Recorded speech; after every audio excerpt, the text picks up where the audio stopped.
আমরা জানি যে বর্তমানে নিরাপদ ফল সরবরাহ একটি গুরুত্বপূর্ণ বিষয়। এই বিষয়টিকে সামনে রেখে আমাদের বিভিন্ন ফল বাগানে নতুন নতুন প্রযুক্তি ব্যবহার করছে।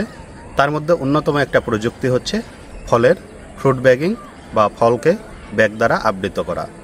ব্যাগ দ্বারা আবৃত করার ক্ষেত্রে এটাকে শুধু ব্যাগ দ্বারাই আবৃত করতে হবে বিষয়টি এমন নয়। এই ব্যাগিং ম্যাটেরিয়ালস হিসাবে বেশ কয়েক ধরনের জিনিস ব্যবহার করা যেতে পারে। সেটা হচ্ছে পুরাতন সুতি কাপড় ব্যবহার করতে পারি। আমরা এখানে বিশেষভাবে তৈরিকৃত ব্যাগ এই ফ্রুট ব্যাগিংয়ের জন্য যেটা কোম্পানি সাপ্লাই দিয়ে থাকে সেটা ব্যবহার করতে পারি। এছাড়াও পলিথিনের ব্যাগ পাওয়া যায়, সেটাও কিন্তু আমরা ব্যবহার করতে পারি। এই পলিথিনটা বিশেষভাবে তৈরি শুধুমাত্র ফ্রুট ব্যাগিংয়ের জন্য। সেক্ষেত্রে আপনার কাছে যেটা সহজলভ্য, এলাকায় যেটা পাবেন সেটা ব্যবহার করা খুবই গুরুত্বপূর্ণ।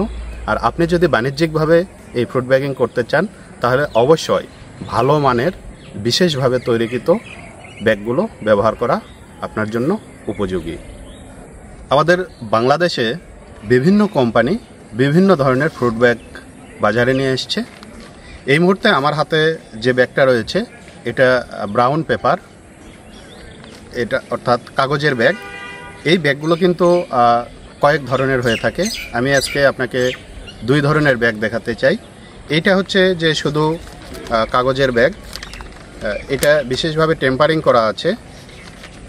এটা ফলের জন্য ভালো, কিন্তু এর চেয়েও আরেকটা ব্যাগ আমার হাতে রয়েছে, একই কোম্পানির ব্যাগ। এটা ভেতরে দেখবেন কালো, অর্থাৎ ভেতরে আরেকটা কার্বন পেপার দেওয়া আছে। এই কার্বন পেপার দেওয়ার বিশেষ কিছু কারণ রয়েছে, আমরা পরবর্তীতে এটা জানব। শুধু এটুকু মনে রাখেন, কার্বন পেপারযুক্ত যে ব্যাগটা রয়েছে এটা ফলের গুণগত মান রক্ষা, বিশেষ করে কালার, মিষ্টতা এবং স্বাদ বৃদ্ধির জন্য এটা যেমন কাজ করে, ঠিক তেমনিভাবে আমের সেলফ লাইফ অর্থাৎ আম সংগ্রহ পরবর্তী সময়ে এটার যে সংরক্ষণ সময় সেটাকে বৃদ্ধি করতে সহযোগিতা করে। অনেক সময়ই যখন মাঠে বিভিন্ন বাগান পরিদর্শনে যাই, অনেক কৃষক অভিযোগ করে থাকে যে এই আম গাছটায় ফ্রুট ব্যাগিং করলাম, বাট আমটা পচে গেছে, আমটা নষ্ট হয়ে গেছে। কেন নষ্ট হলো সেই কারণটা কিন্তু কৃষক জানে না বা অনেক সময় বুঝতে পারে না। তাই আমি আজকে আপনাদেরকে ফ্রুট ব্যাগিং করার আগে কি কি বিষয় লক্ষ্য করতে হবে সেটা জানাতে চাই। প্রথমেই একটা বিষয় লক্ষ্য রাখবেন, যখন আমটাকে ব্যাগ দ্বারা আবৃত করতে চান, এই আমটাকে ভালো করে আপনার লক্ষ্য রাখতে হবে যে আমের গায়ে কোথাও পোকামাকড় বা রোগ জীবাণু, এটা ডিম বা লার্ভা বা অন্য কিছু এখানে অবশিষ্ট আছে কিনা। যদি এখানে পোকামাকড়ের ডিম থেকে থাকে বা লার্ভা অথবা রোগবালাইয়ের জীবাণু থেকে থাকে, তাহলে কিন্তু আপনার এই ব্যাগিং করার পর ফলটা কিন্তু নষ্ট হয়ে যাবে। সেক্ষেত্রে আপনার খরচ বৃদ্ধি পাবে। এছাড়া ফ্রুট ব্যাগিং করার ক্ষেত্রে অনেকেই করেন যে কাছাকাছি বা একই বোটায় যদি অনেকগুলো আম থাকে একসাথে ব্যাগিং করেন। এটা কিন্তু কখনোই করা যাবে না। আপনি একটা ইনফ্লোরেসেন্স বা একটা মুকুলে একটা আম থাকবে, এইটাই আপনি ব্যাগিং করতে পারবেন। দুইটা কখনোই একসাথে ব্যাগিং করা উচিত নয়, সেক্ষেত্রে আপনার ক্ষতির সম্ভাবনা বেশি থাকে। আপনি যখন এটা ব্যাগিং করবেন তার আগে এই যে অন্যান্য যে ডালপালা রয়েছে এগুলো কিন্তু আপনি রাখতে পারবেন না, এগুলোকে আপনার পরিষ্কার করে নিতে হবে। এই পরিষ্কারটা আপনি কিন্তু যেদিন ব্যাগিং করবেন সেই দিন করা যাবে না, কমপক্ষে 5 থেকে 7 দিন আগে আপনি সেই ব্যবস্থাপনাটা নিতে পারেন। কারণটা হচ্ছে 2 থেকে 3 দিন আগেও নিতে পারবেন।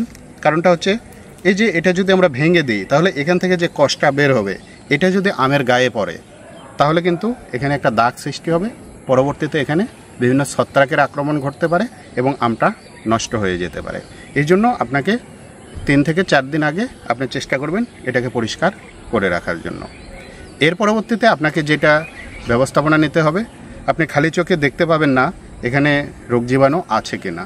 এই জন্য যেদিন ফল ব্যাগিং করবেন ওই দিন ব্যাগিং করার কমপক্ষে 1 ঘন্টা আগে, ব্যাগিং করার কমপক্ষে 1 ঘন্টা আগে আপনি এই পুরো গাছটাতে অথবা আমের অংশটুকুতে একটি কীটনাশক এবং একটা ছত্রাকনাশক স্প্রে করে নিতে পারেন।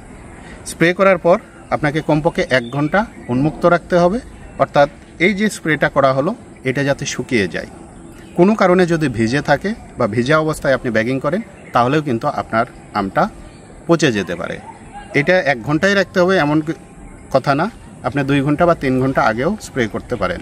তবে মাথায় রাখবেন, যেই দিন স্প্রেটা করবেন ওই দিনই আম শুকানোর সঙ্গে সঙ্গে আপনাকে ব্যাগিং করতে হবে। যদি আপনি আরও 1 দিন বা 2 দিন সময় নেন সেক্ষেত্রে রোগ জীবাণুর আক্রমণ বেড়ে যাওয়ার সম্ভাবনা থাকে। সেক্ষেত্রে আপনার ব্যাগিং করার যে উদ্দেশ্য সেটা পরিপূর্ণ হবে না। এই যে আমরা আম দেখছি, এই আমটাকে বিষমুক্ত নিরাপদভাবে তৈরি করার জন্য এই উৎপাদন প্রক্রিয়ার ক্ষেত্রে বিভিন্ন প্রযুক্তি কৃষক ব্যবহার করে থাকেন। তার মধ্যে একটি হচ্ছে ফ্রুট ব্যাগিং বা ফলকে ব্যাগ দ্বারা আবৃত করে দেওয়া। এটার প্রধান কারণ হচ্ছে যে এই ফলে বেশিরভাগ সময় দেখা যায় এর মিষ্টতার কারণে মাছি পোকা এসে আক্রমণ করে, এবং এই মাছি পোকা যখন এখানে আক্রমণ করে তখন ফলটা নষ্ট হয়ে যায়। এটার জন্য বিভিন্ন ধরনের কীটনাশক ব্যবহার করে। এই কীটনাশক ব্যবহার যাতে না করা হয় সেই জন্য ফ্রুট ব্যাগিং করা হয়। ফ্রুট ব্যাগিং করলে আরেকটা ভালো উপকার পাওয়া যায়, সেটা হচ্ছে এই আমের সেলফ লাইফ বৃদ্ধি পায়। তবে অবশ্যই সেটা ব্যাগের কোয়ালিটির উপর নির্ভর করে। যদি আমরা ব্রাউন পেপার যুক্ত যে ব্যাগগুলো আছে এই ধরনের ব্যাগ দ্বারা যদি আবৃত করি তাহলে কিন্তু এই ফলটা পাকতে কিছুটা সময় নেবে। সেক্ষেত্রে কৃষক এটার সেলফ লাইফ বৃদ্ধি পাবে, অর্থাৎ সংরক্ষণকাল বৃদ্ধি পাবে এবং কৃষক লাভবান হবে। আর যদি এই আমটাকে আগে পাকাইতে চায় তাহলে সেক্ষেত্রে পলিথিন ব্যাগ দ্বারা এটাকে ফ্রুট ব্যাগিং করা হয়। তবে পলিথিন ব্যাগ দিয়ে ফ্রুট ব্যাগিং করার ক্ষেত্রে বিশেষ কিছু নিয়ম মানতে হবে, না হলে আমটা পচে যাওয়ার সম্ভাবনা থাকে। এছাড়াও অনেকেই বলে থাকেন যে ব্যাগিং করলে আমের টেস্ট পরিবর্তন হয়ে যায়। এটা আসলে ঠিক না। আমের কালার কিছুটা পরিবর্তন হয়, তবে সেটা অবশ্যই ব্যাগের কোয়ালিটির উপর নির্ভর করে এটা ভালো হয়। এই জন্য আপনাদেরকে অনুরোধ জানাবো, ভালো মানের ব্যাগ আপনারা ব্যবহার করবেন যাতে করে আমের কোয়ালিটি ভালো থাকে। আমরা এখন দেখতে চাই যে আমের ফ্রুট ব্যাগিংটা কিভাবে করতে হয়, কারণ ফ্রুট ব্যাগিং যদি সঠিক নিয়মে না হয় তাহলে কিন্তু আম নষ্ট হয়ে যাওয়ার সমূহ সম্ভাবনা থাকে। এক্ষেত্রেই আমরা প্রথমে ব্যাগটা নেব। ব্যাগটা নিয়ে আগে দেখব যে ব্যাগটা একটা আরেকটার গায়ের সাথে লেগে আছে কিনা, এরকমভাবে ফ্রি করে নিব। ফ্রি করে নেওয়ার পর আমকে আমরা বিরক্ত না করে ঠিক এইভাবে ব্যাগের মধ্যে নিব। এরপর আমরা ঠিক বোটার একটু ওপরে এই জায়গাটাতে আমরা ব্যাগটাকে স্থাপন করব সুন্দরভাবে। এটা নেওয়ার পর আপনি মাথায় রাখবেন এই ব্যাগের যে ভাঁজ, এই ভাঁজটা দেওয়া হচ্ছে কঠিন কাজ। আপনি প্রথমেই এক পাশ থেকে এভাবে ভাঁজটা করে নেবেন, এরপরে আরেকটা পাশ থেকে নিয়ে আসবেন। নিয়ে আসার পর এই যে গুনাটা আমাদের রয়েছে এই গুনাটা দিয়ে আমরা কি করব, এটাকে সুন্দর করে বেঁধে দেব।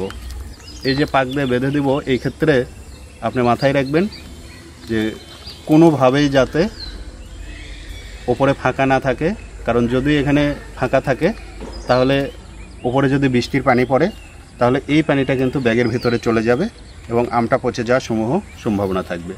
এরপর আপনি ব্যাগটাকে একটু হাত দিয়ে ঠিক করে দেবেন যাতে এই যে পেপার বা কাগজ এটা যাতে আমের গায়ে লেগে না থাকে। যদি আমের গায়ে লেগে থাকে তাহলে সেখানে দাগ পড়তে পারে।